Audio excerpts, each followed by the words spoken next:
Dobar dan. Dozvolite da u ime javnog komunalnog preduzeća Vodovodi Subotica da vas pozdravim i veoma mi je drago da mogu da budem prisutna na ovoj radionici gdje pre svega reč je bilo u benchmarkingu, a danas bi ja prezentovala jedan slučaj partnerstva između Vodovoda Subotice i Vodovoda iz Budimpešte. To je jedna izuzetna dobra mogućnost koja nam je bila pružena od strane donatora. Morate znati da Generalna skupština organizacije Ujedinjenih nacija je jednom programom transformisao rezoluciju o tome da treba da se znatno poboljšava život najmanje 100 miliona stanovnika naselja koji nemaju osnovne sanitarne higijenske uslove življenja. Mi u suštini smo deo jednog programa koji nosi naziv UN Habitat, to jest program za bolja ljudska naselja.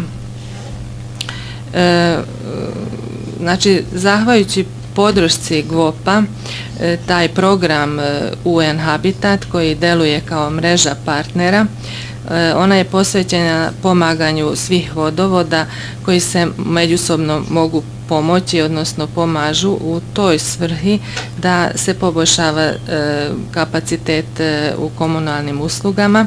To se radi prvenstveno stvaranjem svesti o značaju partnerstva. Svi vi znate da sami malo možemo dostići, a sa partnerstvom možemo ipak dostići veće rezultate. Nama su potrebna razmjena znanja, iskustava, isto tako i alata u delatnostima koji komunalna delatnost se odvija. Isto tako nam je veoma bitno da se osposobljavamo i to da se efikasnije realizujemo partnerske prakse i ovaj program uopšte to nama dozvoljava i to nam je jako dobro. Ugovoren je jedan prvi pilot projekat i to u Dunavskom regiji. To naravno nas je izabrao gradski vodovod Budimpešte, znači Suboticu. To nam je velika čast jer ipak smo mi jedna mala organizacija, jedan mali vodovod. Budimpeštanski vodovod već postoji 140 godina, a Subotički vodovod sad će puniti sljedeće godine 55 godina postojanja. Velike su razlike između ta dva vodovoda i mi se nadamo da ćemo uspjeti sve pozitivna iskustva, oni koji su, a i negativna, koji su oni tokom razvoja stekli, da preuzmemo i na taj način pospešimo i naše poslovanje. Svrha ovog okvirnog sporazuma koji smo mi potpisali 31.3. ove godine, taj sporazum će trajati više od godinu dana i ona se odvija na tome da je najveći akcenat će se dati na saradnji između dva vodovoda i to u tom kontekstu da nama Budimpeštanski vodovod daje neku veću podršku što se tiče razvoja kapaciteta našeg vodovoda tiče. Isto tako bitne su nam i tehničke pomoći koje ćemo od njih dobijati, naravno sve s time da i mi taj pokrivenost infrastrukturom što je još i kod nas manjka, da bi dostigli što veći stepen. Naravno, isto tako je važno i stvaranje jednog podsticajnog okruženja, znači mi ćemo svakako biti primjer i u Srbiji kako možemo kroz ovaj Habitat program za ljudska naselja, odnosno za bolji urbanistički okruženje, kako možemo ipak postići neke očekivane performanse što se tiče vodosnabdevanja. Konkretna područja saradnje i podrške smo u tom sporazumu definisali i najveći poentu smo davali naravno na tome da treba da identifikujemo i da razvijemo naše usluge, odnosno naravno i mi imamo delove grada, odnosno naše potrošače koji nemaju pristup organizovanom vodosnabdevanju. Imamo geografski informacijni sistem koji naravno treba i daje da se razvija. Mi ćemo preuzeti tu praksu koja Budimpeštanski vodovod koristi već godinama i najverovatnije njihov sistem je mnogo razvijeniji nego naš. Isto tako, iako smo učesnici u programima asset managementa, mi smo tek u začetku toga, znači malo smo imali prilike da pokušamo upravljanje, taj model upravljanja da preuzimamo, ali znači treba da ga razvijemo i da ga koristimo u svrhu biznis planiranja.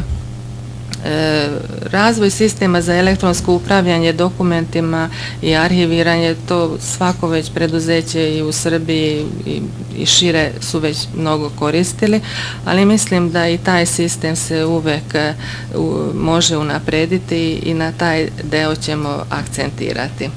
Što se tiče petog takozvanog područja saradnje i podrške, naravno sva ona iskustva koje ćemo steći zajedno sa Budimpeštanskim vodovodom, mi ćemo na konferencijama i na seminarima i na zajedničkim promocijama to partnerstvo i tu mrežu, saradnju ćemo širiti.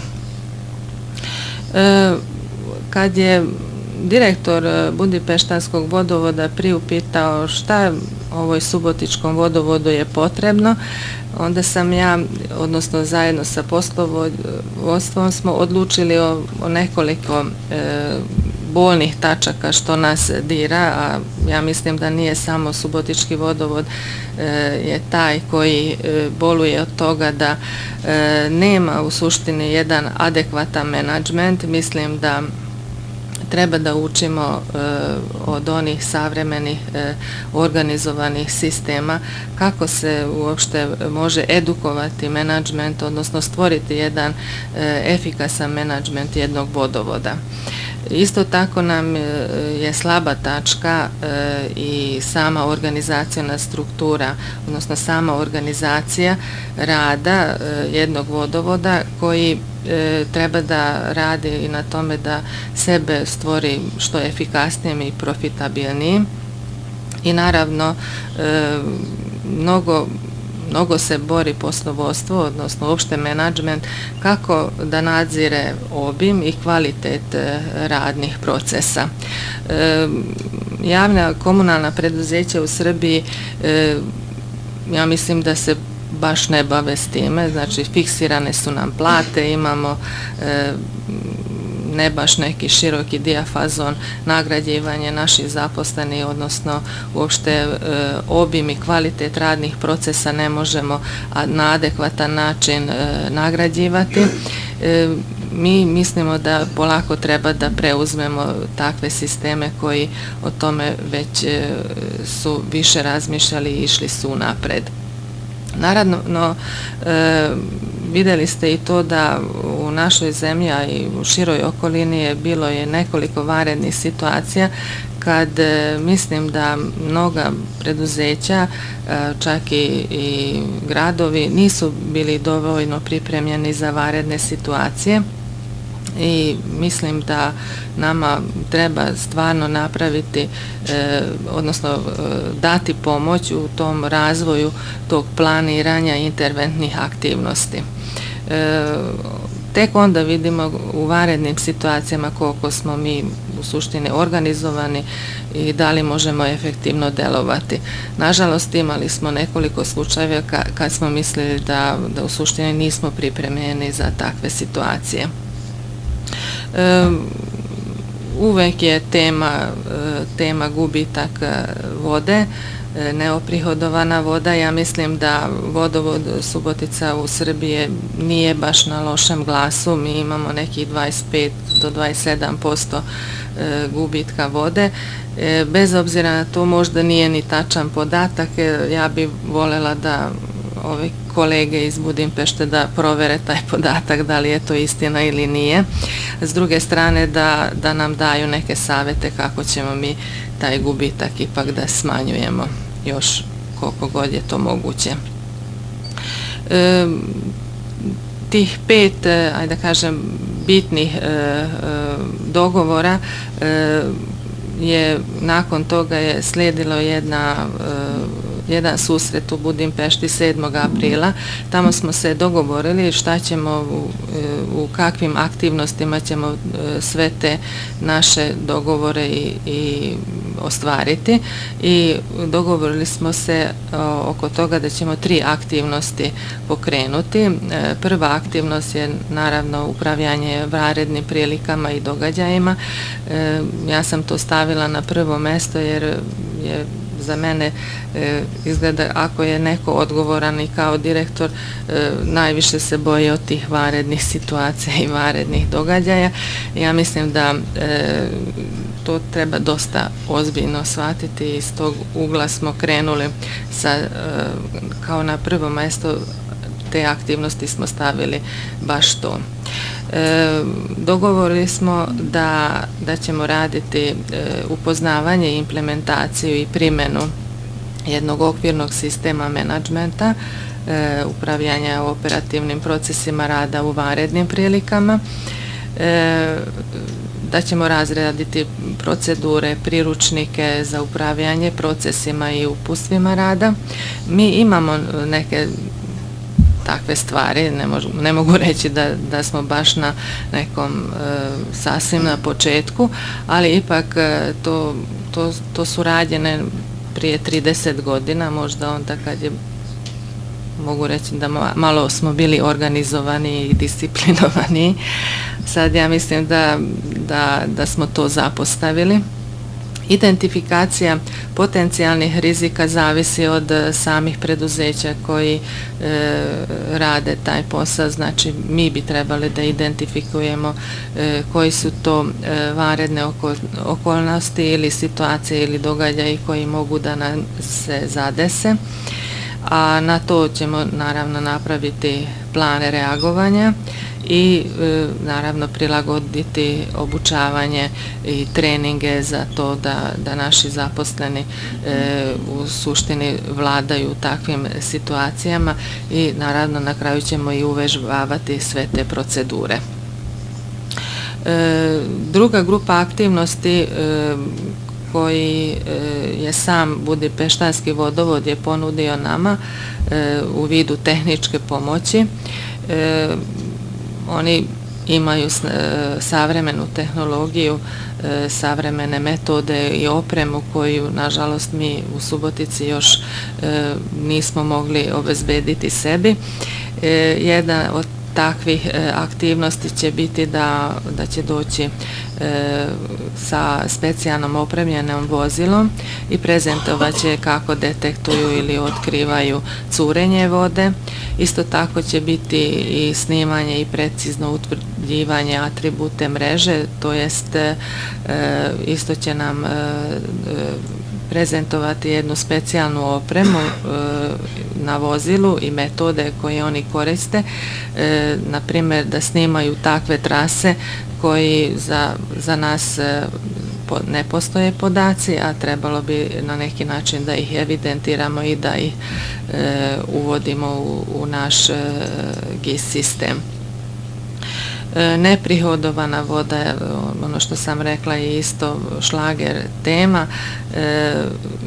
Budimpeštanski vodovod ima jedan informatički model koji će biti isto prikazan na nama da bismo mogli preuzeti bazu podataka i na takav način implementirati i primeniti metode i u Subotici. Treća grupa aktivnosti je posvećena najviše, mislim da sad vodovodi u Srbiji se bore sa time da smanjuju broj zaposlenih i moramo drugačije da se organizujemo. Kako to treba odraditi? Mislim da jedan budimpeštanski vodovod koji u zadnjih 15 godina imao velike organizacione promjene i došao do jedne moderne organizacije, htjela sam da ih zamolim i kroz ovaj ugovor, odnosno konkretno kroz ovu saradnju, razmišljamo o tome da dobro bi bilo da neko sa strane da procjeni našu organizaciju, da li je ona baš prilagođena ovim glavnim našim procesima rada kako se sada to odvija, ili možda treba ga drukčije nekako organizovati. Isto tako, pošto u Mađarskoj oni imaju unutra i svoju školu, znači sam vodovod organizuje interne edukacije.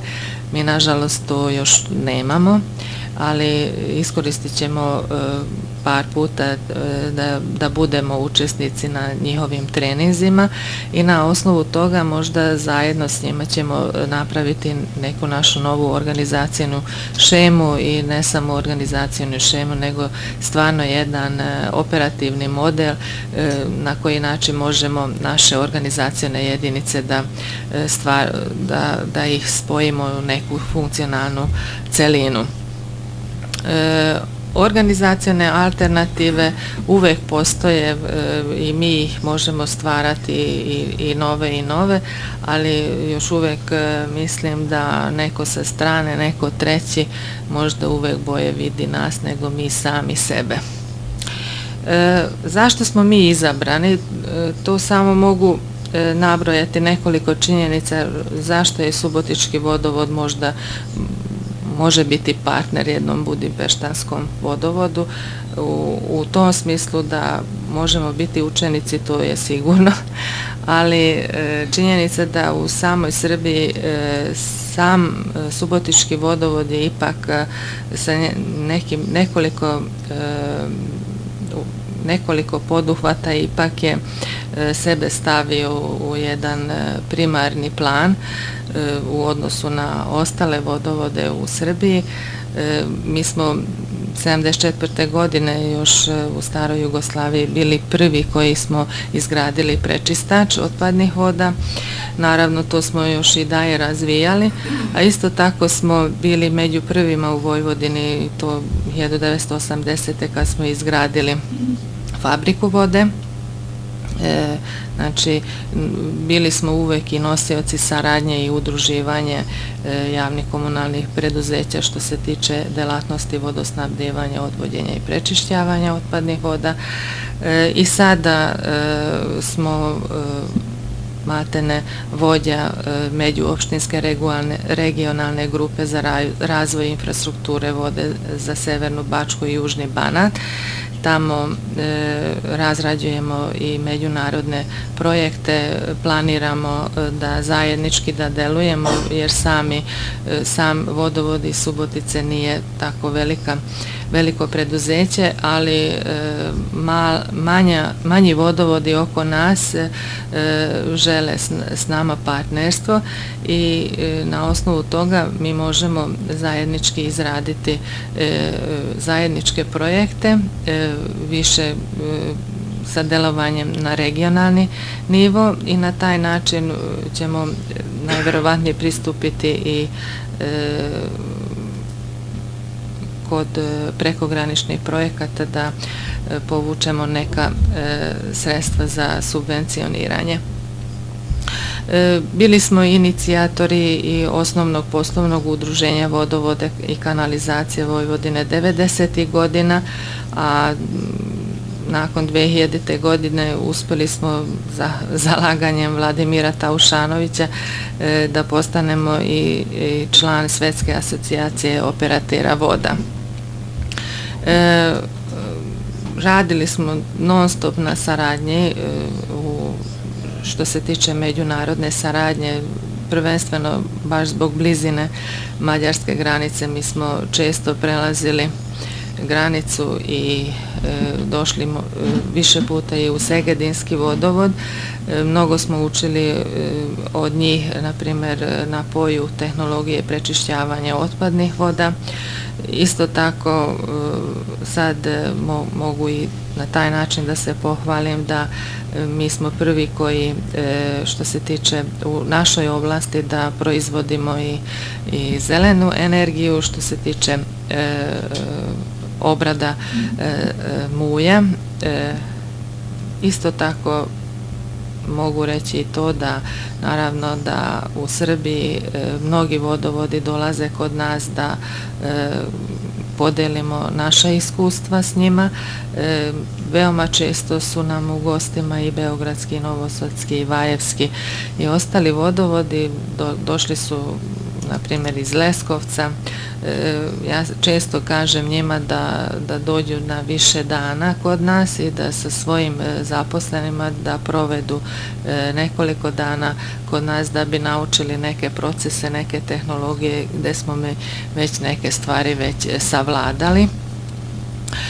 Često odgovor je njihov na to da dajte mi vaše ljude, a oni nek dođu kod nas, a ne moramo mi da budemo kod vas. Ja mislim da nije to pravi put. Pravi put bi ipak bio da sve češće se nalazimo, da imamo zajedničke radionice i da uopšte svaki vodovod treba da bude otvorena u tom pogledu da pokaže sve svoje znanje, a naravno ne samo pozitivna nego i negativna iskustva, jer na tome možemo učiti i da idemo napred. Hvala vam.